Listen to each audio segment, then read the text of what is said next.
Hello everyone, good morning. मैं कविता स्वागत करती हूँ आप सभी का टीचर्स फैक्ट्री के यूट्यूब चैनल पर। देखिए, डायग्नोस्टिक एंड रिमीडियल टीचिंग, ठीक है, ये हमारा टॉपिक का नाम है। लास्ट टॉपिक है हमारा मैथमेटिक्स पेडागोजी का।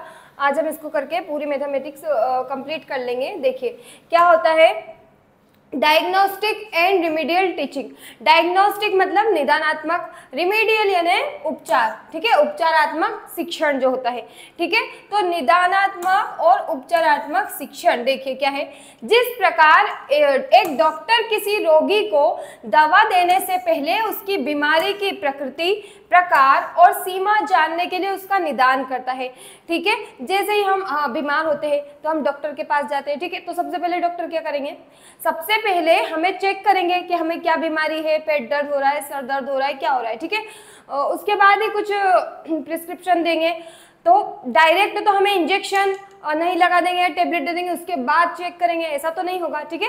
तो डॉक्टर क्या करते हैं, सबसे पहले हमारी बीमारी का पता लगाते कि हमें एक्चुअल में हुआ क्या है, ठीक है। उसके बाद उसका निदान करता है और उसी प्रकार एक गणित का शिक्षक, उसी प्रकार क्या है एक मैथ के टीचर क्या करते हैं, छात्रों की कठिनाइयों और कमजोरियों का निदान करने के लिए निदानात्मक परीक्षण लागू करते हैं, ठीक है। छात्रों की, स्टूडेंट की कमजोरियां, किसमें प्रॉब्लम आ रही है, किसमें कठिनाई, ठीक है, आ रही है, और उनकी कमजोरियां, वीकनेस को जानने के लिए निदानात्मक परीक्षण करते हैं, डायग्नोस्टिक टेस्ट उनका करते हैं।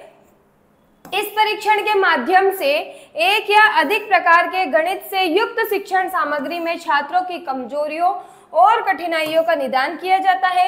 निदानात्मक परीक्षण में छात्रों की पृष्ठभूमि और प्रदर्शन दोनों की आवश्यकता होती है। उनके बैकग्राउंड और किस तरह से उन्होंने प्रेजेंट किया है चीजों को, दोनों की ही आवश्यकता होती है। निदानात्मक परीक्षण गुणात्मक होते हैं, मात्रात्मक नहीं, याद रखिएगा।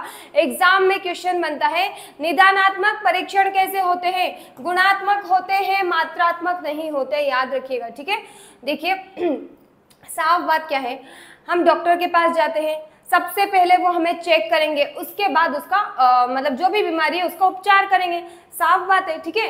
तो इसी तरह क्या है, सबसे पहले टीचर हमारी कठिनाइयों को, परेशानियां, क्या प्रॉब्लम आ रही है उनका पता लगाएंगे, और उसके बाद ही उसी तरह से हमें क्या करेंगे, हमें ट्रीट करेंगे। जैसे टीचिंग लर्निंग मटेरियल का यूज करेंगे, जिस तरह से हम अच्छे से सीख पाएंगे वैसी वैसी टेक्निक्स, मेथड्स उनका यूज करके हमें पढ़ाएंगे, मतलब उपचार करा, ठीक है। आगे देखिए डायग्नोस्टिक टेस्ट को निम्नलिखित उदाहरणों से आसानी से समझा जा सकता है। देखिए कैसे, एक बोतल में दूध है, ठीक है, दो सवाल उठ सकते हैं। एक बोतल है, उसमें क्या है, दूध है, मिल्क भरा हुआ है, उसमें दो सवाल उठ सकते हैं हमारे मन में कि बोतल में कितना दूध है, ठीक है, बोतल में कितना दूध है ये सवाल उठेगा, और यहाँ क्यों भरी या खाली है, यहाँ दूध की बोतल भरी है या खाली है तो क्यों है, ठीक है, दो सवाल उठ सकते हैं। दूध की मात्रा, कितना दूध के बारे में सवाल उपलब्धि परीक्षण में आता है। कितना दूध है ये क्या है, उपलब्धि है उसकी, मतलब ये उपलब्धि परीक्षण में आता है, हमने उसका टेस्ट लिया।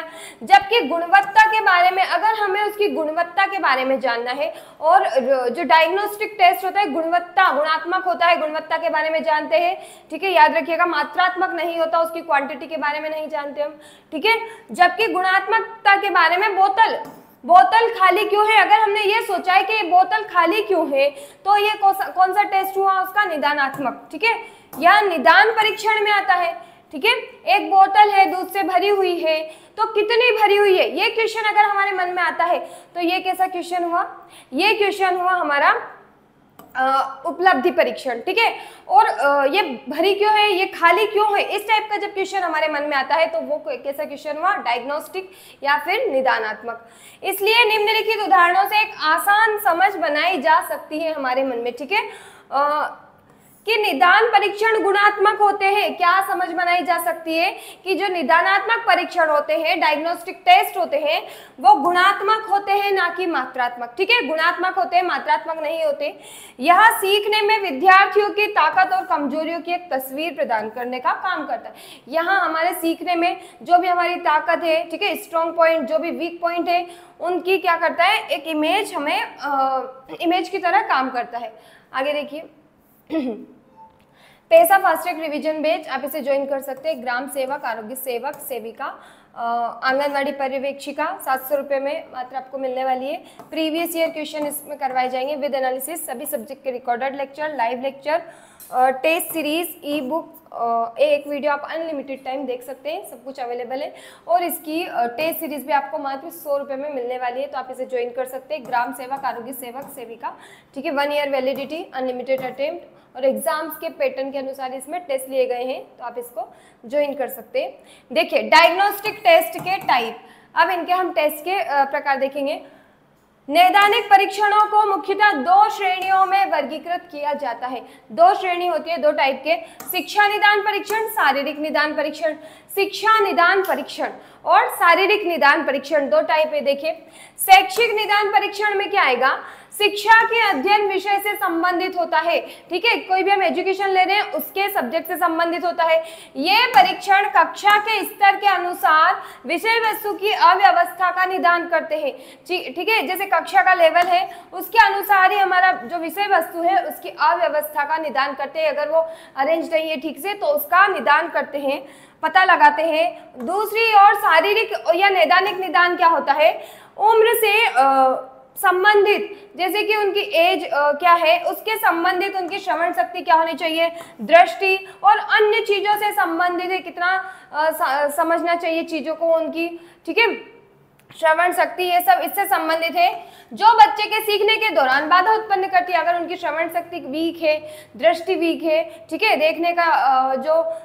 देखने की दृष्टि वीक है तो क्या कर सकते हैं, ये बाधा उत्पन्न करती है टीचिंग में, ठीक है, मतलब सीखने में भी बाधा उत्पन्न करती है। आगे देखिए डायग्नोस्टिक टेस्ट की विशेषताएं क्या होती है। नैदानिक परीक्षण की निम्नलिखित विशेषताएं होनी चाहिए।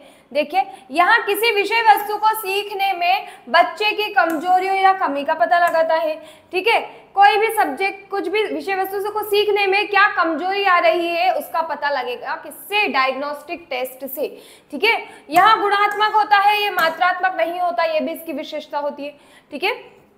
यहाँ शिक्षकों के लिए एक प्रभावी उपकरण होता है, टीचर के लिए एक प्रभावी उपकरण होता है जो उपचारात्मक शिक्षण की योजना बनाने और उसे व्यवस्थित करने में मदद करता है।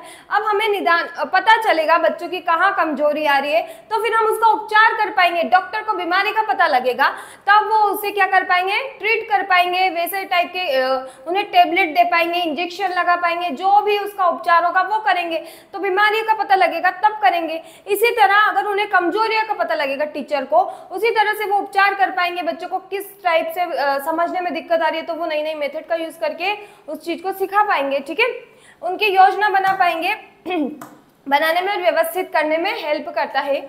यहाँ एक ट्यूटोरियल समूह बनाने पर आधारित होता है ताकि गरीब छात्रों को उनकी कठिनाइयों को दूर करने में, उनके प्रदर्शन को विकसित करने में भी मदद मिल सके, ठीक है, इस पर भी आधारित है। आगे देखिए यहाँ सीखने के क्रम में वस्तुओं को व्यवस्थित करता है, सीखने के क्रम में जो वस्तुएं हैं उनको अरेंज करेगा ताकि छात्र को सीखने की स्थिति को स्थानांतरित करने में मदद मिल सके, ठीक है।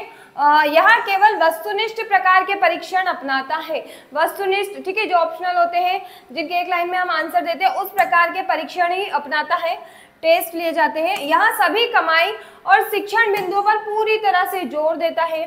निदानात्मक परीक्षण में सही उत्तरों के लिए कोई अंक नहीं दिए जाते, ठीक है, कोई अंक नहीं दिए जाते, केवल गलत उत्तरों को ही विषय वस्तु के अनुक्रम में ध्यान में रखा जाता है। सही आंसर दिए हैं उनके लिए कोई मार्क्स नहीं मिलेंगे, लेकिन जो उन्होंने गलत किया है उनको ध्यान में रखेंगे कि ये गलत है, तो मतलब बच्चों ने क्यों गलत किया है, क्या परेशानी आ रही है, तो ताकि उनको अच्छे से वो समझा पाए, सीखा पाए, आगे गलती ना हो। गलत उत्तरों का कारण जानने के लिए विशेषज्ञ की आवश्यकता होती है। अब गलत उत्तरों का रीजन उन्हें जानना है तो उन्हें विशेषज्ञों की आवश्यकता होगी। आगे देखिए डायग्नोस्टिक टेस्ट के कार्य क्या है। वर्गीकरण, रवैया या स्तर कैसा है, ठीक है, व्यावसायिक स्तर, उसका बौद्धिक स्तर, ये सब क्या है, इसके वर्गीकरण, क्लासिफिकेशन किया। अब देखिए विशिष्ट योग्यता का मूल्यांकन कैसे करते हैं। असामान्यता का स्तर, ठीक है, उनके असामान्य है, वो नॉर्मल नहीं है तो उसका लेवल क्या है। अवसाद और चिंता का स्तर कैसा है उनका। समायोजन का स्तर कैसा है, एडजस्ट होने का, ठीक है, किसी भी चीज को समायोजित करने का, पढ़ चुके हम इस के बारे में, समायोजन। देखिए उपचार, उपचार क्या होता है। अब विकलांगों की विशेष शिक्षा, इनका उपचार क्या कर सकते हैं हम उपचार के लिए? विकलांगों के लिए हम विशेष शिक्षा की व्यवस्था कर सकते हैं। जो लोग विकलांग है, ठीक है, ढंग से देख नहीं पाते हैं, तो उनके लिए हम स्पेशल उनको एजुकेशन मिल सकती है, नई नई टेक्निक्स या फिर मटेरियल जो भी होते हैं उनको, मतलब जिससे भी उन्हें हम सिखा पाए, एजुकेट कर पाए, हम उनका यूज करेंगे। सीखने की कमजोरी के लिए उपचारात्मक शिक्षण, ठीक है। मानसिक बीमारी के लिए परामर्श होता है और शारीरिक बीमारियों के लिए नैदानिक उपचार, ये सभी होता है इसमें उपचार का रीजन। देखिए अब निदान के तरीके क्या क्या हैं। निदान के लिए निम्नलिखित विधियां अपनाई जाती है। परीक्षण विधि, परीक्षण विधि मतलब जो टेस्ट हम लेते हैं, देखिए कैसे, इसमें कई प्रकार की परीक्षण प्रक्रियाएं शामिल होती है जिन्हें जाना जाता है। कैसे? शैक्षिक परीक्षण विधि, मनोवैज्ञानिक परीक्षण और नैदानिक परीक्षण विधि। तीन तरह की होती है, शैक्षिक परीक्षण, ठीक है, और मनोवैज्ञानिक हमारा साइकोलॉजिकल टेस्ट लिया जाता है, और नैदानिक डायग्नोस्टिक टेस्ट, ठीक है, तीन तरह की है। आगे देखिए अवलोकन विधि, अवलोकन करना चीजों का, यहाँ व्यक्तिपरक विधि है, ठीक है, पर्टिकुलरली व्यक्तिपरक है। इसका प्रयोग केवल बच्चों के रोग निदान के लिए ही किया जाता है, ठीक है। आगे देखिए सीटेट एग्जाम 2024, इसकी टेस्ट सीरीज आप मात्र 100 रुपीज़ में खरीद सकते हैं। टाइम बहुत कम बचा है आपके पास, आप इसको खरीद सकते हैं। टॉपिक वाइज मिलेंगे, हिंदी मीडियम में भी अवेलेबल है, सब्जेक्ट वाइज आपको सभी टेस्ट मिलेंगे, all test available till exam तक, ठीक है। आप इसको ज्वाइन कर सकते हैं। अगर आप ये कूपन कोड अप्लाई करते हैं कविता 10, तो 10% डिस्काउंट के साथ आप इसे परचेज कर सकते हैं। आगे देखिए स्कूल में निदान परीक्षण। अब स्कूल में निदान परीक्षण कैसे होता है? विभिन्न विद्यालयों में विभिन्न विषय कक्षा के स्तर के अनुसार होते हैं, ठीक है। विभिन्न जो डिफरेंट स्कूल्स होते हैं उनमें सभी जो डिफरेंट सब्जेक्ट होते हैं उनके कक्षा के जो लेवल, उनके अनुसार इनके वो होते हैं टेस्ट। छात्रों को कई कठिनाइयों का सामना करना पड़ता है, बहुत सारी प्रॉब्लम्स को फेस करना पड़ेगा स्टूडेंट को, खासकर भाषा और अंकगणित में। कौन से सब्जेक्ट में? जो लैंग्वेज होती है उनमें और अंकगणित में, ठीक है। छात्रों की शंकाओं और कठिनाइयों को दूर करने के लिए, जो भी उनमें डाउट है उनको दूर करने के लिए, और कठिनाइयों को, जो प्रॉब्लम्स आ रही है उनको दूर करने के लिए परीक्षण तैयार किए जाते हैं, ये टेस्ट तैयार किए जाते हैं जो नीचे दिए गए। डायग्नोस्टिक रीडिंग टेस्ट, ये कैसे होता है? डायग्नोस्टिक रीडिंग टेस्ट निम्नलिखित उप परीक्षण शामिल है इसमें। कविता या समझ की प्रशंसा, ठीक है, किसी भी पोएम को हमने पढ़ाया है, रीडिंग करवाएंगे बच्चों से, ठीक है, तो ये उसमें क्या समझ हुई है, उससे डेवलप्ड क्या प्रशंसा। शब्दावली, उनकी वोक्यूबलरी के विभिन्न क्षेत्र, वाक्यों के अर्थ कैसे निकालते हैं वो, समझ का अनुच्छेद कैसा है उनका, पढ़ने की गति, स्पीड कैसी है और शब्दों की समझ कैसी है उनमें, ठीक है। ये हम कैसे ले सकते हैं? रीडिंग टेस्ट उनको रीड करवाकर, ठीक है, उनसे रीड करवाकर पढ़वाकर ले सकते हैं। नैदानिक गणितीय कौशल परीक्षण, ये कैसे लिया जाता है? इस परीक्षण का उपयोग गणितीय संक्रियाओं, जो गणितीय संक्रियाएं होती है हमारी मैथमेटिकल ऑपरेशंस, जोड़ घटाव गुणा भाग, ठीक है, एडिशन सब्सट्रैक्शन मल्टीप्लिकेशन और डिवाइडेशन के दौरान विद्यार्थी द्वारा की गई निम्न प्रकार की त्रुटियों का पता लगाने के लिए किया जाता है, ठीक है। जो बच्चे जोड़ घटाव गुणा भाग में जो भी एरर करते हैं तो वो उनका पता लगाने के लिए किया जाता है। इसके अतिरिक्त आगे ले जाना उनको, इसके अतिरिक्त उधार लेना, ठीक है, उधार लेना, जिस टाइप के इसमें क्वेश्चन होते हैं, जैसे बच्चों को कैरिंग लेना नहीं आता, ठीक है, उन्हें ये क्वेश्चन दिया तो वो डायरेक्ट कैसे कर देंगे? ये कर देंगे, इसको इसमें से घटा देंगे, लेकिन उन्हें ये नहीं पता है कि हम कैरिंग भी ले सकते हैं, इधर से कैरिंग ले लेंगे वो, ठीक है। तो उधार लेना, मतलब किस टाइप के वो एरर करते हैं, दशमलव त्रुटि का स्थान, ठीक है, पॉइंट्स में कल हमने देखा था 2.3 और 23, इन दोनों को वो इक्वली मान रहे हैं। पॉइंट का मतलब दशमलव का ज्ञान नहीं है उनको, ठीक है, ये कॉन्सेप्ट क्लियर नहीं है। एक से दूसरे को उधार लेना या घटाना, कुछ भी गलत नंबर लिख देना, या फिर भाग भाग में पहाड़े याद नहीं रहते हैं उन्हें, ठीक है, और गुणन में पहाड़े याद नहीं रहते। पहाड़े मतलब जो टेबल्स होती है वो ढंग से याद नहीं रख सकते। ये सब क्या है? नैदानिक गणितीय कौशल परीक्षण, उनको गणितीय स्किल्स कैसी है उनकी, उसका टेस्ट लिया जाता है इन सब चीजों का पता लगाकर, ठीक है। निदान के महत्वपूर्ण चरण क्या है? देखिए इसके मुख्य पांच स्टेप्स है इसकी, जिनके प्रयोग से निदान की प्रक्रिया जो होती है हमारी, इसकी प्रोसेस डायग्नोस्टिक की, वो आगे बढ़ती है। कैसे? सबसे पहले हम उन छात्रों के बारे में जानने की कोशिश करते हैं जो इस समस्या का सामना कर रहे हैं, जो इस प्रकार की प्रॉब्लम को फेस कर रहे हैं, सबसे पहले हम उन स्टूडेंट्स के बारे में जानने की कोशिश करेंगे। इसके लिए हम अलग अलग तरीकों का इस्तेमाल करते हैं जिनके बारे में हम ऊपर पढ़ चुके हैं। अभी हमने देखा क्या क्या मेथड्स, हम क्या तरीके यूज कर सकते हैं, रीडिंग स्किल्स, ठीक है। हम यहाँ जानने का प्रयास करते हैं कि बच्चा किस क्षेत्र या प्रकार के प्रश्नों में गलती कर रहा है। हम क्या जानेंगे कि बच्चा किस प्रकार के क्षेत्र में, किस प्रकार के क्वेश्चन है जिसमें वो मिस्टेक कर रहा है, गलती कर रहा है। चरण सेकंड में क्या होता है, गलतियों की प्रकृति का पता लगाने के बाद हम उनकी गलतियों के कारणों को जानने का, अब हमने गलती का पता लगा दिया, अब हम उसका रीजन जानेंगे कि इसने मतलब क्या कारण है जिससे इससे मिस्टेक हो रही है। अब चरण थर्ड में क्या होता है, स्टेप 3 में कारण जानने के बाद हम उनके समाधान के बारे में सोचते हैं। अब कारण हमने जान लिया कि गलती करी, सबसे फर्स्ट में हमने गलती जानी, फिर सेकंड में जानी कि इनसे गलती क्यों हुई है, उसका रीजन जाना। अब थर्ड में क्या करेंगे, हम गलती जो हो गई उसका समाधान, अब उसका सॉल्यूशन ढूंढेंगे डेफिनेटली, ठीक है। उसके बाद हम उसके समाधान के बारे में सोचते हैं। इसे सिद्ध करने का कोई निश्चित नियम नहीं होता, यहाँ समस्या प्रकृति पर भी निर्भर करती है, ठीक है, हमारे नेचर पर निर्भर करती है। समस्या का समाधान करने के बाद, अब समस्या के समाधान, प्रॉब्लम को सॉल्व करने के बाद भी ये जो प्रोसेस है ये पूरी नहीं होती है, ठीक है, ये प्रोसेस पूरी नहीं होती है। इसके बाद शिक्षक को सोचना चाहिए कि उसे क्या करना चाहिए ताकि भविष्य में समस्या ना हो। अब टीचर सोचेंगे कि आप ऐसा क्या करें जिससे उन्हें फ्यूचर में ऐसी कोई प्रॉब्लम ना हो, ठीक है। देखिए, डायग्नोस्टिक टेस्ट की तैयारी के लिए चरण, निदान परीक्षण तैयार करने के लिए निम्नलिखित चरण अपनाए जाते हैं। रूपरेखा या विषय वस्तु के उद्देश्यों को तैयार करना, पहले हम रूपरेखा तैयार करेंगे, ठीक है। उसके बाद सामग्री को उप विषयों और तत्वों में विश्लेषित करेंगे, उनके जो सब थीम्स वगैरह इनमें उन्हें एनालिसिस करेंगे चीजों को, ठीक है। और उप विषयों के क्रम में कठिनाई की पहचान करेंगे, उनके क्रम में क्या कठिनाई आ रही है उन्हें, उनकी पहचान करेंगे। वस्तुओं का विश्लेषण करेंगे और उन्हें संशोधित करेंगे, एनालिसिस करेंगे वस्तुओं का और उन्हें संशोधित करेंगे। आगे परीक्षण का अंतिम मसौदा तैयार करेंगे लास्ट में, ठीक है। पूरा टेस्ट जो हमने बनाया वो तैयार करेंगे और परीक्षण की मैनुअल तैयारी करेंगे, ठीक है। ये होती है इसकी टेस्ट की तैयारी के चरण। उपचारात्मक शिक्षण क्या होता है, देखिए, उपचारात्मक शिक्षण में हम क्या करते हैं, उपचारात्मक शिक्षण हिंदी शिक्षण प्रणाली में एक महत्वपूर्ण तत्व होता है, ठीक है। अब हमने क्या किया, डायग्नोस्टिक कर लिया, अब हम क्या कर रहे हैं, रिमीडियल टीचिंग, ठीक है, मतलब उसका उपचार, हमने गलती का पता लगा लिया, अब हम उसका उपचार करेंगे। तो देखिए ये क्या होता है, हिंदी शिक्षण प्रणाली में एक महत्वपूर्ण तत्व है। इसका मुख्य उद्देश्य छात्रों के सामाजिक, भावनात्मक, मानसिक और शारीरिक विकास को प्रोत्साहित करना होता है।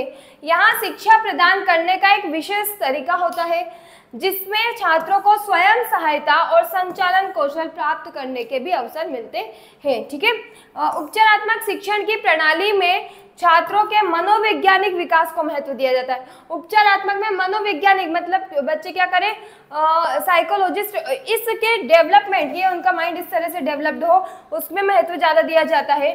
उनके भावनात्मक संतुलन को सुधारने का भी प्रयास किया जाएगा, वो ज़्यादा इमोशनल ना हो, ठीक है, कंट्रोल कर पाए।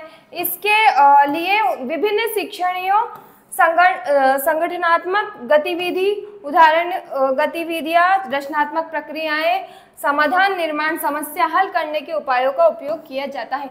इस तरह से इन्हें बहुत सारी तरह की एक्टिविटीज़ और उदाहरण, विभिन्न शिक्षण नीतियाँ, रचनात्मक प्रक्रियाएं जो होती है क्रिएटिव, ठीक है, और समाधान निर्माण, समस्या प्रॉब्लम को सॉल्व करने के लिए इन सब चीज़ों का यूज़ किया जाता है।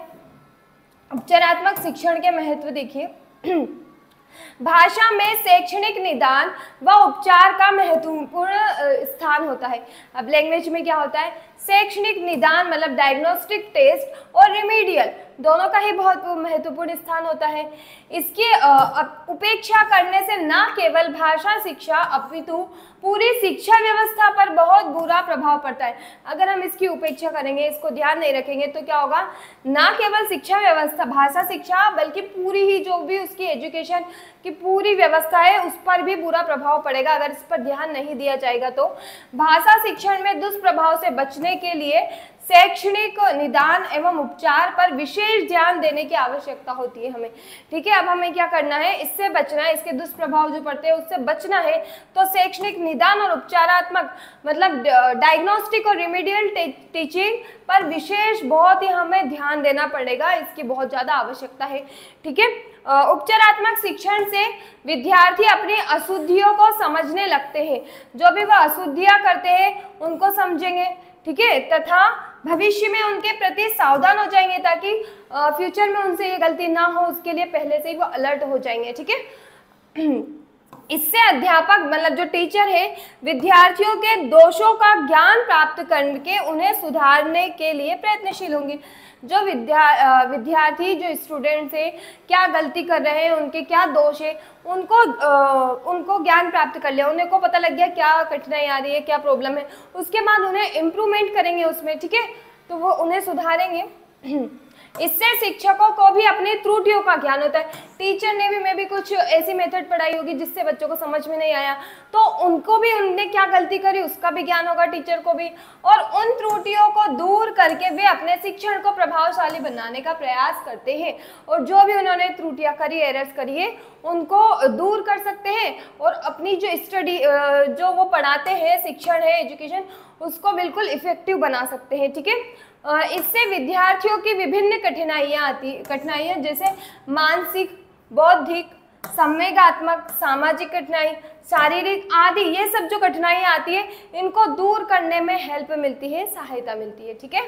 इससे विद्यार्थियों को बुरी आदतों को दूर करने और अच्छी आदतों को अपनाने में मदद मिलती है। इससे क्या होगा, जो स्टूडेंट है उनको बुरी आदतें दूर कर लेंगे और अच्छी आदतें को अपना लेंगे।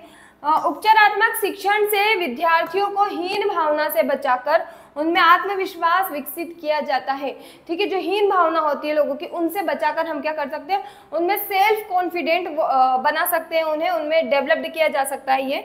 इससे विद्यार्थियों की अंतर्निहित प्रतिभा को विकसित किया जाता है। उनके अंदर जो निहित है ऑलरेडी जो प्रतिभाएं हैं जिनके बारे में उन्हें नहीं पता है, उन्हें भी हम विकसित कर सकते हैं, डेवलप्ड कर सकते हैं। उपचारात्मक शिक्षण की विधियां देखिए। विद्यार्थियों की भाषा संबंधी अशुद्धियों को दूर करने के लिए प्रायः निम्नलिखित विधियों का यूज किया जाता है, क्या प्रयोग किया जाता है, ठीक है। उपचारात्मक शिक्षण में विद्यार्थियों की जो भाषा संबंधी अशुद्धियां करते हैं, एरर करते हैं, उनको दूर करने के लिए क्या मेथड यूज करेंगे। व्यक्तिगत विधि और सामूहिक विधि, दो प्रकार की विधि है। देखिए व्यक्तिगत विधि क्या होती है। व्यक्तिगत विधि में विद्यार्थियों की व्यक्तिगत विभिन्नता का ध्यान रखा जाता है। तो जो पर्टिकुलरली हर व्यक्ति अपने आप में विभिन्न होता है, डिफरेंट होता है, उस पर ध्यान रखा जाता है। यहाँ एक मनोवैज्ञानिक तथ्य है कि प्रत्येक बालक एक दूसरे से भिन्न होता है। मनोवैज्ञानिक तथ्य क्या है, मनोवैज्ञानिकों ने बोला है कि हर एक बालक, हर एक बच्चा सब एक दूसरे से भिन्न है, सब अपने आप में यूनिक है, सबकी कैपेसिटी अलग अलग होती है, ठीक है। व्यक्तिगत उपचार के लिए बालक के मानसिक और बौद्धिक स्तर को आधार बनाना चाहिए। व्यक्तिगत उपचार के लिए क्या करना चाहिए, हमें व्यक्तिगत पर्टिकुलरली किसी स्टूडेंट को पर फोकस करना है, ठीक है। उसी की हमें कठिनाइयाँ जो प्रॉब्लम आ रही है उसको दूर करना है, तो हमें क्या करना पड़ेगा, पर्टिकुलरली उसकी मानसिक बुद्धि कैसी है, वो कितना चीज़ों को समझ पाएगा, ये तो हमें पता होगा कि वो कितना चीज़ों को, उसको कैपेसिटी कितनी है उसकी चीज़ों को याद रखने की, तो हम उसके हिसाब से ही उसे क्वेश्चन देंगे या फिर जो भी हम जिस भी तरह से उसको पढ़ाएंगे, उसका उपचार करेंगे, उसके स्तर, उसके लेवल के अकॉर्डिंग ही रखेंगे, ठीक है। उसको आधार बनाना चाहिए। व्यक्तिगत उपचार की सफलता के लिए आवश्यक है कि उपचाराधीन जो विद्यार्थी की समस्या और कठिनाइयों को गंभीरता से अध्ययन किया जाए। जो भी उनकी प्रॉब्लम्स आ रही है उनको हम गंभीरता से स्टडी करें, उनके बारे में अध्ययन करें और उसकी विभिन्न परिस्थितियों और विशेषताओं को ध्यान में रखा जाए। जो भी उसकी सिचुएशन है और जो भी विशेषता है उनकी, उनको ध्यान में रखा जाए। अध्ययन व विश्लेषण में चूक से उल्टा परिणाम भी निकल सकता है। क्या है, अगर हम अध्ययन करने में और विश्लेषण एनालिसिस करने में गलती कर देंगे तो क्या होगा, इससे उल्टा परिणाम भी निकल जाता है, ठीक है। तो हमें ध्यान से इनका क्या करना पड़ेगा, अध्ययन करना पड़ेगा। उपचार करते समय क्या है, परिस्थितियां, मजबूरियां और वातावरण का भी ध्यान रखा जाना चाहिए। व्यक्तिगत हम किसी बच्चे का उपचार कर रहे हैं, ठीक है, तो हम क्या करेंगे, उसकी परिस्थितियां, सिचुएशन, उसकी कुछ मजबूरी तो नहीं है, इस पर भी ध्यान रखें, उसका एटमॉस्फेयर, वातावरण कैसा है, इन सब चीजों का भी ध्यान रखा जाना चाहिए। उपचार है तो दंड आवश्यक नहीं है, जरूरी नहीं कि आप उसको पनिश करें और ये याद करने के लिए बोले कि आपको इतना याद ही करना है, नहीं करके लाए तो हम आपको पनिश करेंगे, तो ऐसा नहीं करना है। प्रेम व सहानुभूति के साथ व्यक्तिगत उपचार करना चाहिए, बिल्कुल बच्चों को प्यार से समझाना चाहिए, उसके हिसाब से ही उन्हें इस तरह का उपचार करना चाहिए हमें। कक्षा में विद्यार्थी अलग अलग ढंग से गलतियां करते हैं, सब अलग अलग ढंग से एरर्स करते हैं, ठीक है, अतः उपचार भी अलग अलग ढंग से किया जाना चाहिए। सब अलग अलग तरीके से गलती करते हैं, अलग अलग गलतियां करते हैं, तो उनका उपचार भी अलग अलग तरीके से ही किया जाना चाहिए, ठीक है। अब सामूहिक विधि क्या है, सामूहिक उपचार विधि का अर्थ है सभी विद्यार्थियों को एक स्थान पर उपचार करना। सारी क्लास का मतलब जो भी क्लास है, सभी विद्यार्थी, सभी स्टूडेंट का एक साथ ही उनका उपचार करना या रिमेडियल टीचिंग, ठीक है। कुछ अशुद्धियां ऐसी होती है जिन्हें अधिकांश विद्यार्थी करते हैं। अब कुछ मिस्टेक ऐसी होती है जिनमें अधिकांश मतलब ज्यादातर लोग करते हैं। जैसे देखिए, जैसे एक टेस्ट पेपर दिया, अब एक क्वेश्चन ऐसा आ गया एग्जाम मतलब उस टेस्ट में जो सारे बच्चे ने गलत हुआ, ठीक है, एक ना एक तो ऐसा फंस जाता है जो सबका ही गलत होता है, एक आध दो का सही निकल जाएगा लेकिन बाकी सबका गलत मतलब किसी को नहीं आता। तो उनके लिए क्या है, अध्यापक विद्यार्थियों की कॉपियां देखकर या उनके वाचन का निरीक्षण करके ऐसी गलतियों को ढूंढ निकालते हैं। उनकी कॉपियां देख करके हाँ ये जो क्वेश्चन है सारे बच्चे का गलत हुआ है और ढूंढ सकते हैं। उनसे पूछ कर ये क्वेश्चन करके भी पूछ सकते हैं कि ये किसी को भी नहीं आ रहा है। और ये अशुद्धियां पिछली कक्षा में गलत शिक्षण के कारण, या तो उन्होंने पिछली कक्षा में जो लास्ट क्लास थी उसमें कुछ गलत सीखा उसके लिए हो सकती है, भ्रमपूर्ण उनकी धारणाएं हैं वो उसमें कंफ्यूजन है, परिवेश के कारण भी पैदा हो सकती है, उनका परिवेश, ठीक है। इन गलतियों का सामूहिक उपचार करने से सभी छात्रों को लाभ पहुंचता है। अगर सब एक साथ एक जैसी गलती करेंगे तो हम उनका सामूहिक रूप से उपचार करेंगे, सबको एक साथ सिखाएंगे तो उन्हें सबको लाभ पहुंचेगा, ठीक है, सबको प्रॉफिट होगा। सामूहिक उपचार की एक और विधि भी है, एक और विधि क्या है इसकी, जिससे समुचित कक्षा की अशुद्धियों को एक साथ उपचार नहीं किया जाता, अपितु अशुद्धियों के आधार पर कक्षा को 3-4 वर्गों में बांटा जाता है। पूरी कक्षा का एक साथ हम नहीं कर सकते उपचार, तो हमें क्या करना है, उनको 3-4 सेक्शन में डिवाइड कर लेना है। फिर क्या करेंगे, फिर प्रत्येक वर्ग के अशुद्धियों का सामूहिक उपचार, प्रत्येक जो वर्ग है उसका सेक्शन, सबकी अशुद्धियां जो भी उन्होंने मिस्टेक किए उनका सामूहिक उपचार करेंगे ग्रुप में, ठीक है। प्रत्येक वर्ग को अतिरिक्त समय देकर उनके विभिन्न दोषों का उपचार करके उनको भाषा शुद्ध प्रयोग का अभ्यास हम कर सकते हैं, ठीक है। सब मतलब ऐसे सेक्शन में डिवाइड करके कर सकते हैं हम। श्रम साध्य होने पर भी यहाँ विधि उपयोगी है, ठीक है। इस विधि में छात्र एक दूसरे की सहायता भी कर सकते हैं, सब स्टूडेंट क्या कर सकते हैं, एक दूसरे की हेल्प भी कर सकते हैं समूह में, ठीक है। उपचारात्मक शिक्षण का मूल उद्देश्य विद्यार्थियों की अशुद्धियों का निवारण करना होता है। अब उपचारात्मक शिक्षण मतलब रिमेडियल टीचिंग का मेन उद्देश्य क्या होता है, यही होता है कि जो स्टूडेंट है उनकी अशुद्धियों का निवारण करना, ठीक है, उनको सॉल्व करना, अशुद्धियां क्यों कर रहे हैं वो, ठीक है, तो उनका निवारण करना, ठीक है। उपचार करते समय अध्यापक को या टीचर को विद्यार्थियों के प्रति प्रेम व सहानुभूति का व्यवहार करना चाहिए, ठीक है, बिल्कुल प्रेम और सहानुभूति का व्यवहार करना चाहिए, उन्हें किसी भी चीज के लिए पनिश नहीं करना चाहिए, ठीक है, डांटना नहीं चाहिए।